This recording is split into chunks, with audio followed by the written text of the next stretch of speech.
All right.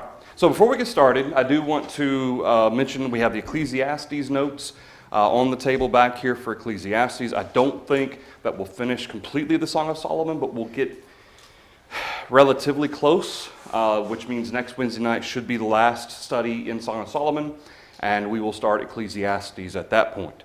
Let's see, the second thing I wanted to mention is that we do have more of the directories on the back table. Anybody, you can take more than one, it's fine, but I printed 30 more, and if we run out of those, I'll just print some more. I'm glad everybody's finding some use for them. Third thing I want to mention is that on the website, we will have the Ecclesiastes notes available on the website tonight. Also, all of the lessons that Andrew preached for Sunday, the 3 lessons he preached for us on Sunday, are available both on the YouTube and on the website, as well as all of the notes. Now, if you would rather have the printed notes, please let me know and I'll print you a copy. But otherwise, you can get them on the website. All the PowerPoint notes are there. If you didn't, he had a bunch of information in a lot of his PowerPoint. So if you didn't get a chance to write it all down, it is all there. All right. So last Wednesday night, we started chapter 7. So we have noted over the last several chapters how the chapter 6 really was kind of the, chapter 5 and chapter 6 were really kind of the peak of the Song of Solomon. It is representative of, as we began the Song of Solomon, it introduces the love between Solomon and the Shulamite girl, his wife. And then they look back, both of them look back on the love that they had before they were married, and how that built up to their marriage, the ceremony of their marriage as well as the wedding night. And now it's just, as we noticed back in chapter 6, this woman has come to terms with the loss of that being in the state of a virgin, as with the rest of the daughters of Jerusalem. And as a result, as we have moved into chapter 7, chapter 6, she reminds herself about all the things she loves about Solomon. And here in chapter 7, Solomon is speaking about his love towards her. And we'll note that nothing has changed with regard to how he sees her. So it's not like his attitude towards her has changed since the wedding night or since before the wedding. He still loves her just as much and still sees her exactly the same. So here in chapter 7, he describes, and again, this is not necessarily some kind of visual description of her. This is how she makes him feel. Okay, and that's really what the Song of Solomon, a lot of the imagery is about, the feelings and the expression of those feelings. It's not about literal imagery. It's about the expression of these emotions and these feelings. And so here in chapter 7, how beautiful are your feet in sandals, O prince's daughter. The curves of your thighs are like jewels, the work of the hands of a skillful workman. Your navel is a rounded goblet. It lacks no blended beverage. Your waist is a heap of wheat set about with lilies. Your 2 breasts are like 2 fawns, twins of a gazelle. Verse 4. Your neck is like an ivory tower. Your eyes like the pools in Heshbon by the gate of Bath Rabbim. So up through verse 4, there's a lot of imagery that is almost verbatim, and in some cases directly verbatim, from earlier in chapter 2 and chapter 3 regarding how he views this Shulamite girl.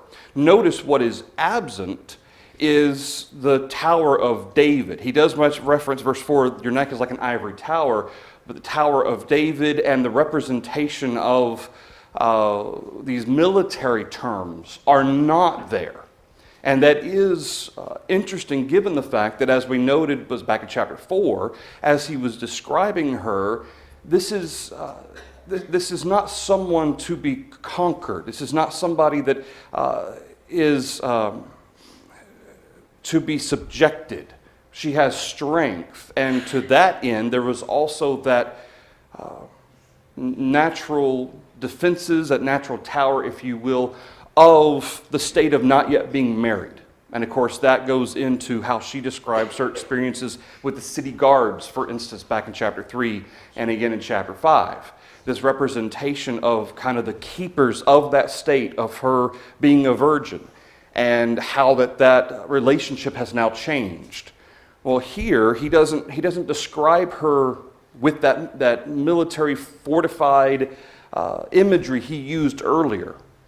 Now it's slightly different, because now that sense of a defense or that sense of guarding no longer exists. Okay, now they're married, and that is no longer necessary. So when he describes her eyes like the pools in Heshbon by the gate of Bath Rabbim, I still haven't been able to find any information on Bath Rabbim specifically, although it is suggested that that was the gate to the city of Heshbon, suggesting that the pools of Heshbon were clear, were beautiful, were clean, that these were to be admired, to be desired, to be able to bathe in these pools or what have you. And so this verse 4 would seem to be a reference to, remember before her eyes were like doves. It's not that that's changed and that they're communicative or whatnot, but it's like he can just kind of just swim in her eyes, so to speak. He can get lost in her eyes. Your nose is like the tower of Lebanon, which looks towards Damascus. Not exactly complimentary if you're thinking of this in a literal way. Okay, it's not suggesting, again, that her nose is big, all right? Rather, it's the significance of it provides symmetry. Okay, when you think of a tower or you think of a mountain, in fact, some translations here have a mountain or some reference to a mountain. On the landscape, it provides symmetry for the landscape. Okay, and that's what the reference here is that her nose provides symmetry to her face. It kind of provides a marker on her face. It's to the extent that this is something that he deems attractive. Okay, it is by no means a description or adjective to describe what her nose actually looks like. So anything through verse 4 so far? All right.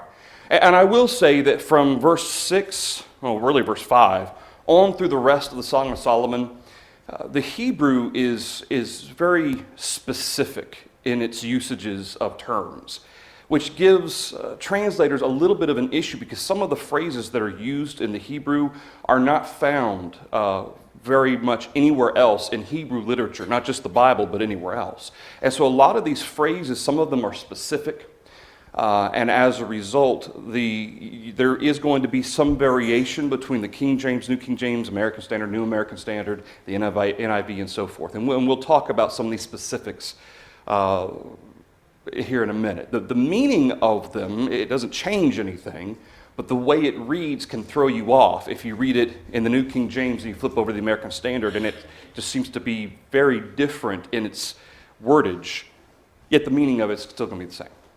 Okay, so verse 5, your head crowns you like Mount Carmel or Carmel, and the hair of your head is like purple. A king is held captive by your tresses. So this phrase, purple, well, first of all, let's start with Carmel. So your head crowns you like Mount Carmel. Okay, this term in the Hebrew, Carmel, means crimson. Whether or not Mount Carmel was named because of its crimson color, or Carmel's being referenced to reference the color of crimson, regardless, crimson is the description here. Red hair. And since antiquity, that concept of red and the hair and so forth has been indicative of not temptation, but more of a intoxication, okay, of an intoxicatingly beautiful person is what's being described here in verse 5.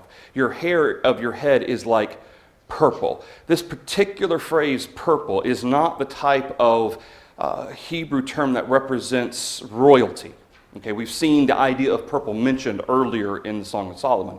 This is a different phrase. This is the actual purple-red dye that is being used. The term in the Hebrew is the purple-red dye. Okay, so it's actually describing not so much the purple that you would associate with royalty, but actually this reddish color. And that goes back to referencing the head being like Mount Carmel. A king is held captive by your tresses, and that's that intoxicating aspect, that sense of being just kind of completely taken, smitten, so to speak, is that idea of verse 5. The natural thought process is you link purple to king, but it's not a royalty equation here. It's about how it makes him feel. He's the king that is held captive, that's the play on imagery there. A king is free to do what he wants, yet he's held captive by his feelings for this beautiful woman who is his wife. All right? Anything through verse 5. Verse 6, how fair and pleasant you are, O love, with your delights. This statue of yours is like a palm tree, your breasts like its clusters. I said, I will go up to the palm tree and will take hold of its branches. Let now your breasts be like clusters of the vine, the fragrance of your breath like apples, and the roof of your mouth like the best wine. So the way he describes here starting in verse 6, he describes her being fair and pleasant, a delightful person. Okay, this phrase, with your delights, it is indicative of how she makes him feel. He's delighted by her. And then when he describes her, the stature of yours, okay, when he is looking at her, is like a palm tree, your breast like its clusters. I said, I will go up to the palm tree, will take hold of its branches. Verses 7 and 8, the imagery of that is clear regarding the sexual relationship there. The fragrance of your breath like apples. That phrase, breath, is unfortunate that it's translated breath, when nowhere in the Hebrew is that term ever translated breath anywhere else. It's the fragrance of your mouth, okay? And it's a play on the senses, because it's the idea of, and as he says in verse 9, the roof of your mouth like the best wine. And it's the idea of kissing her, okay? So when he says the fragrance of your mouth like apples, it's like this intoxicating taste, and how much he loves to kiss her. And that's what's being described here at the end of verse 8 and verse 9. Any thoughts through verses 8 and 9? And for that matter, 6 through 9. All right. Interestingly, in some of your Bibles, if you've got these headings, again, keep in mind, and I've mentioned before, Andrew mentioned it on Sunday about the chapter headings and the verses and so forth. Well, the same is true with headings that man puts in. Okay, and sometimes they're not where they really should be. In this case, fortunately, my digital Bible here has it in the right place, but other Bibles I've already noticed don't. So what's interesting is notice that phrase, my beloved, here at the end of verse 9, or the second part of verse 9, verse 9b, okay? My beloved is always a reference to Solomon, being spoken by the Shulamite. Whereas some of your Bibles may have Solomon actually speaking all the way through verse 10, which that's not consistent with the phrasing of the rest of the Song of Solomon. Song of Solomon, he refers to his love, okay, or this idea of my beloved. And again, keep in mind these pronouns help us to understand who's speaking. But that phrase, my beloved, has always been the Shulamite woman speaking about Solomon. And that's why, in this case, my digital Bible, I believe, has it correctly here. So she speaks, and notice as he's speaking, in verse 9, speaking about how much he loves to kiss her, he said, the Shulamite girl kind of jumps in here and says, the wine goes down smoothly for my beloved, moving gently the lips of sleepers, or as some translations have the lovers here, moving gently the lips of lovers. And it's the idea that she is also agreeing with him regarding the kissing towards each other. Verse 10, I am my beloved's, and his desire is toward me. Okay?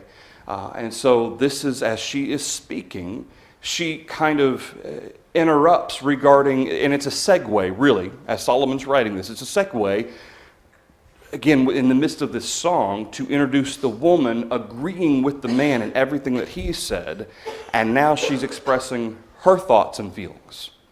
So I am my beloved's, and his desire is toward me. Verse 11, come, my beloved, let us go forth to the field. Let us lodge in the villages. Let us get up early to the vineyards.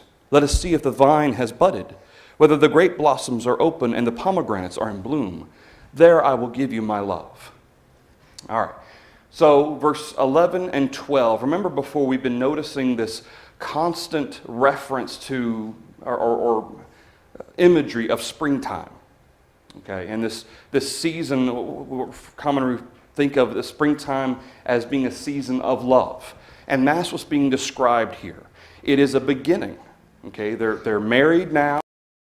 That's what this constant description of this imagery is how deeply they're in love with one another and the emotional connection they have with each other, the attraction they have towards one another. And so when she says, refers to this in verse 11, let us go forth to the field. Remember the pastoral imagery that was given to us back in chapter 1 and chapter 2. That is what's being described here. Anything through verse 12 so far?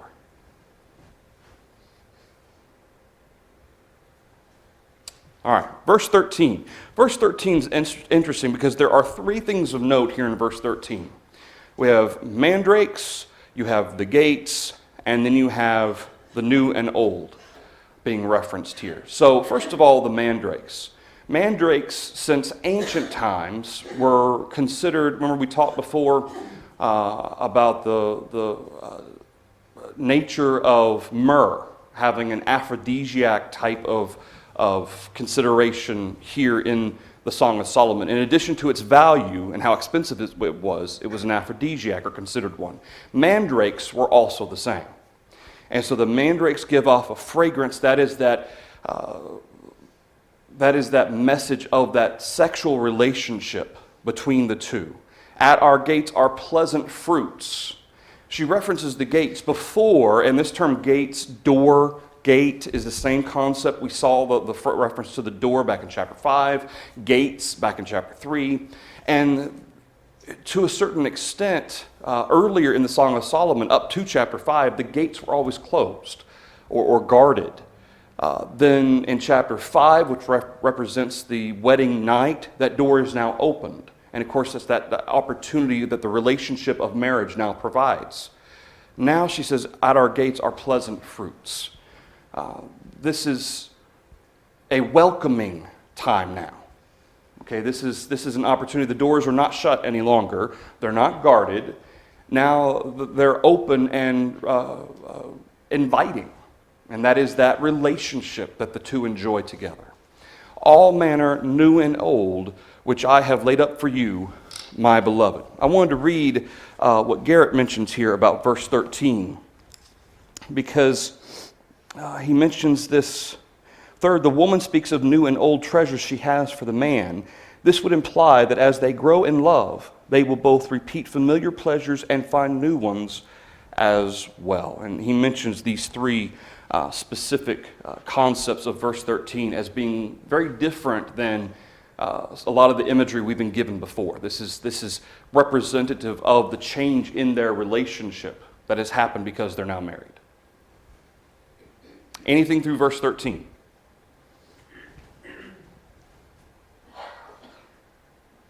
All right. Chapter 8. Chapter 8 is one of the more misunderstood parts of the Song of Solomon than perhaps is the most misunderstood than any other. So I want to work through this, and a lot of this I'm going to reference some of what Garrett says because the way Garrett explains it, I don't think I could explain it any better. So some of this I want to make sure that we explain it properly here because it's confusing when you look at the imagery without taking into account what she has said and what he has said for that matter since the beginning of the Song of Solomon. Okay, there's a lot of imagery here being incorporated from earlier in the Song of Solomon, and if we forget that and we take it at face value, especially with a Western modern view, it just doesn't make any sense, and if anything, it sounds incestuous. So we need to be careful in how we read it. So starting in verse 1, "Oh, that you were like my brother, who nursed at my mother's breasts. If I should find you outside, I would kiss you. I would not be despised." She's not saying that she wishes he were her brother. Okay, that's not what this is saying. In ancient times, it was considered ill-mannered and inappropriate for a woman to express affection to her husband in public. If the man did it, that was different. But for the woman to do it, that was inappropriate. That was not proper according to society. And so this is what's being described here, because the only exception to that rule was male relatives, brothers, fathers were the main two. A woman could express her affection to her father, a woman could express her affection to her brother, and it would be fine. So in essence, what she's describing here is the fact that I wish I could be open with my affection for you in front of everyone, but she can't. Okay, not only because that's the state of society, but especially as a queen, which she is now. She's one of the wives of Solomon. As such, there is particular emphasis on propriety and on being appropriate in that position. And so this is what she's describing here. I wish I could kiss you and not be despised by society, but I can't do that. So I wish you were kind of like my brother, in which I could show that affection, not that she wishes they were blood related like that. Any thoughts through verse 1 so far? Yes, sir. When I read that, I don't know why, but it struck me that she maybe wished she knew him before now. Like she would have grown up knowing him. And what all she's missed out, sometimes you wish you'd met them before. I mean, you're glad you did. I'm sure she's glad she did, but how wonderful it would have been if she'd known him all of her life. Right. So that may not even be close, but that kind of struck me as a brother you grow up knowing. Yeah. A family member like that you would grow up, even from the time he was a baby, right, nursing at home, all the way up to just a possibility. Yeah. Well, and I'm sure if we consider the character that this woman has that Solomon's describing, I think she would definitely, if she were here, would agree with you that would be the case. It's interesting, though, because the basis of what she says is why she would, if she found him outside, that's why she would kiss him and not be despised. And so it seems like the second part of verse 8 is hinging on the first part of verse 8. But, I mean, you're absolutely right. I think that the character of this woman would certainly, the more she gets to know Solomon, the more she wants to know about Solomon. And having known him, from, being little would be even more of a pleasure for her. So I'm not disagreeing with you at all. I think that characteristic certainly would exist in this woman. Yeah. Anything else through verse 1? Verse 2. Verse 2 is, keep in mind that the reference to bringing him to the house of her mother, that was used earlier in the Song of Solomon, chapter 2 or chapter 3, I forget which one it was. But this is, it's interesting because it's as if it's connected to verse 1 when it says, I would lead you and bring you into the house of my mother, she who used to instruct me. I would cause you to drink of spiced wine, of the juice of my pomegranate. It's not that this is somehow connected to verse 1, because the phrase here, I would lead you, and let me read you what Garrett says, because it's interesting. He says, the English versions are incorrect and misleading here, since I would lead implies that this is a continuation of the impossible to attain wish of verse 1. They're not related. She can't express her affection towards him. The sexual desire to take him to her mother's house and give him the spiced wine and the nectar of the pomegranates is incompatible with the wish that he were her brother. The mood of her words here is not subjunctive, but indicative and indeed determined, as shown by the juxtaposition of the two verbs. It should be translated, I will lead you, I will take you to the house of my mother. Since she cannot express her love with a kiss openly, she will express her love much more fully, privately. The next phrase, she who has taught me, it probably is best to amend it to read, to the room of she who bore me, as is in chapter 3, verse 4. It's chapter 3, that this imagery is being used. Chapter 3, 4, it also comes up in chapter 6, verse 9, chapter 8 here in verse 5. Thus taken, it parallels my mother's house, and again is sexual euphemism.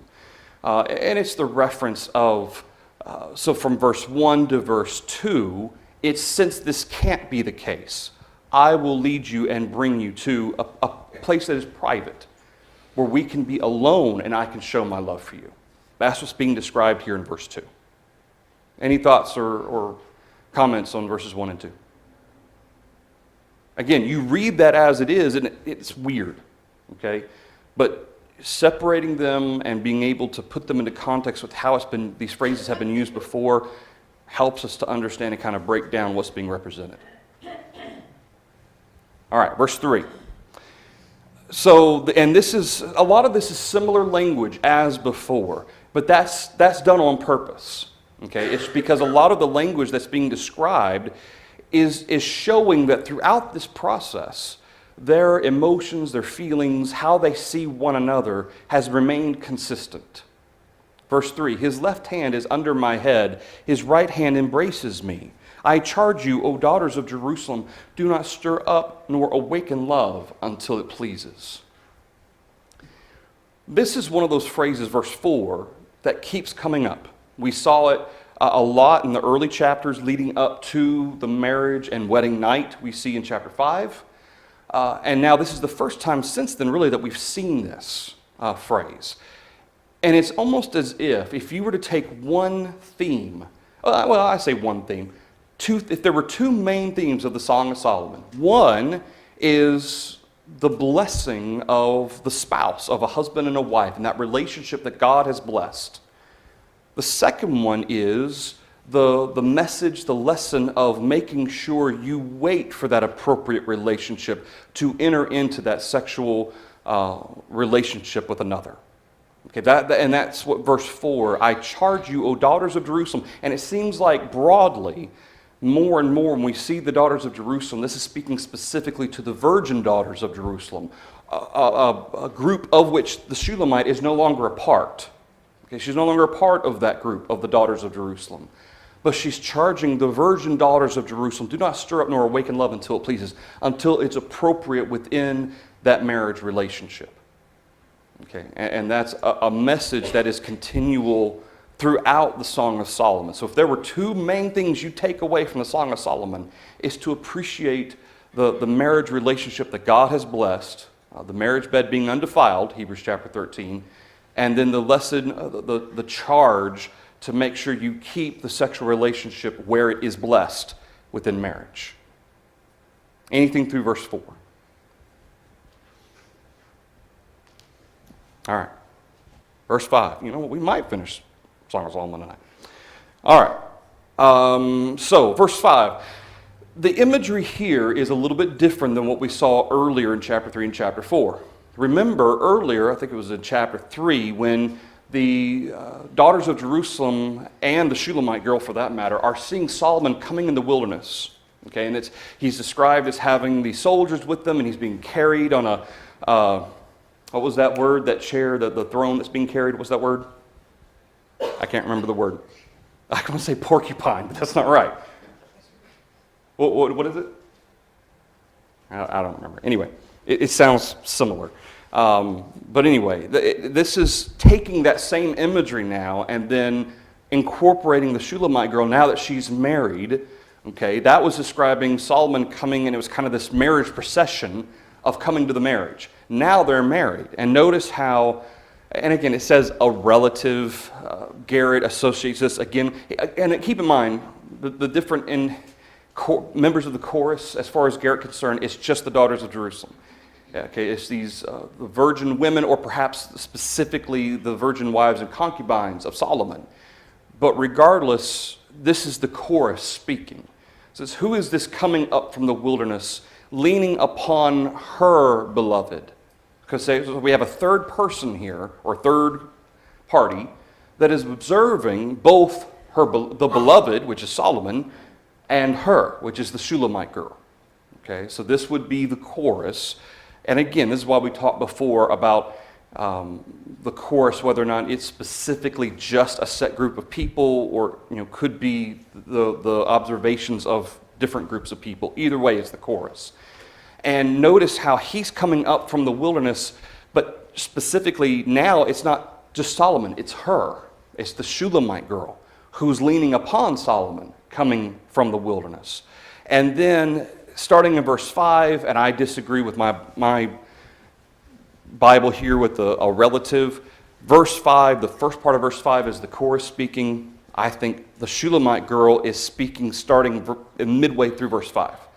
I awakened you. At no point does the chorus refer to itself in the first person or refer to the Shulamite girl or anything like that, the way that it's doing. I awakened you under the apple tree. There your mother brought you forth. There she who bore you brought you forth.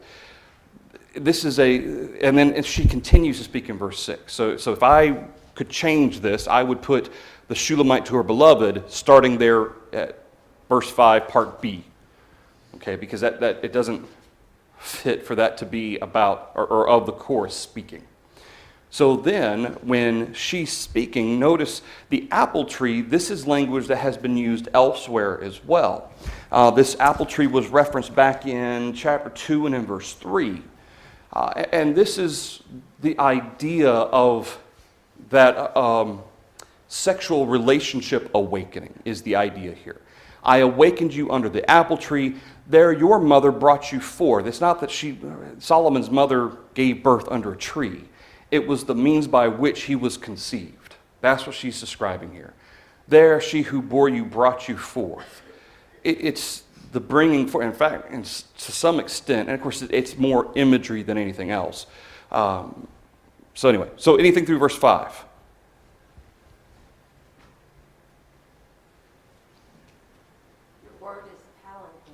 Palanquin, thank you. Porcupine, palanquin, similar. Thank you. Palanquin, yeah, that's the chair that they carried the king on. Anything else with verse 5? Verse 6. Set me as a seal upon your heart, as a seal upon your arm. For love is as strong as death, jealousy as cruel as the grave. Its flames are flames of fire, a most vehement flame. This is another one of those passages where the English makes it sound, the tone different than it actually is being spoken in. Jealousy has a very negative connotation, okay? And I think this is appropriate. Let me read what Garrett says here as well. She attests to the absolute devotion of a couple in the love that they feel for each other. As in much love poetry, the love is perceived to be eternal. The seals upon the heart and arm symbolize both possession and unbreakable devotion. Love is as strong as death in the sense that its power cannot be resisted. It never releases those whom it has once seized. Even so, the introduction of death and the grave to this context surprises the reader. Even in the ecstasy of love, the couple is aware that this too is transitory. Hence the wish that is often expressed in love songs, that the joy of love could go on forever. Perhaps if love is as strong as death, it may in some sense transcend death. That's the feeling of it. The parallel line should be rendered, passion is as fierce as the grave. The word jealousy is not an apt translation, since the English term in a context of love implies suspicion of faithlessness on the part of the other. The Hebrew term often refers to this kind of jealousy, but it is not limited to this meaning. Also, it is not strictly a sexual passion, but rather a strongly emotional attachment to another. This attachment is possessive and exclusive, as in the passion of the Lord for Israel. Just as the grave swallows down men and women, so the passion of love, when it has taken a prisoner, never lets him or her go. This does not mean, however, that one is gripped by suspicion that the beloved is faithless. So I thought that was important to point out, because when you think of jealousy and then you think flames of fire and vehement, and you think of these negative thoughts or negative feelings, negative emotions. And that's not necessarily what she's saying here. It's more of the passion of love. It's more of a commentary for love is as strong as death. That's what she's speaking to. And this passion as cruel as the grave, that's what can bring it to an end. Its flames are flames of fire. This can be rendered either its arrow is a burning arrow, like lightning, or its flame is a flame of fire, the very hottest fire. The latter rendering describes love as a flame that is both powerful and eternal. In light of the following line, many waters cannot quench love, verse 7, the latter is to be preferred. And that's why verse 7 is where it is, because this is how powerful this love between a husband and a wife can be. That's how powerful the passion for each other can be, and that the many waters cannot quench it, nor can the floods drown it. And that's what she says in verse 7. If a man would give for love all the wealth of his house, it would be utterly despised. If it's something that you could purchase or buy, it wouldn't nearly have the value that it does. If love were easy, or if it were something that kind of comes and goes, if it were transitory like silver or gold, it wouldn't be valued as much.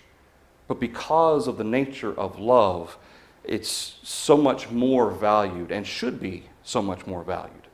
Interestingly enough, verse 7, I don't know how many of you have read the series Swiftly Tilting Planet and that whole series by Madeleine L'Engle. Anyway, one of her books, she's an interesting writer. She's not accurate in everything she says, but she incorporates a lot of biblical premises, and she even quotes scripture in her books. Ironically, many of these books are mandatory reading in schools, which I think is really funny, and I think it's great.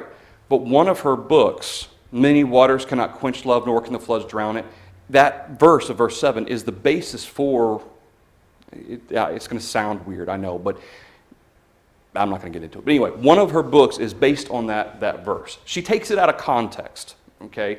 And this is one of the points of the Song of Solomon, is that you can pluck out some of these verses to make them say something that they're not really meant to say. Her purpose of verse 7 is to describe love of mankind. Okay, that's how she uses it in her book, is that the many waters cannot quench love, nor can the floods drown it. She uses it to describe God's love for man and how man should have the same love for one another, as if it were agape love from the New Testament. But that's not how verse 7 is being used. It's being used in the context of this passionate, romantic love that a husband and a wife have for each other.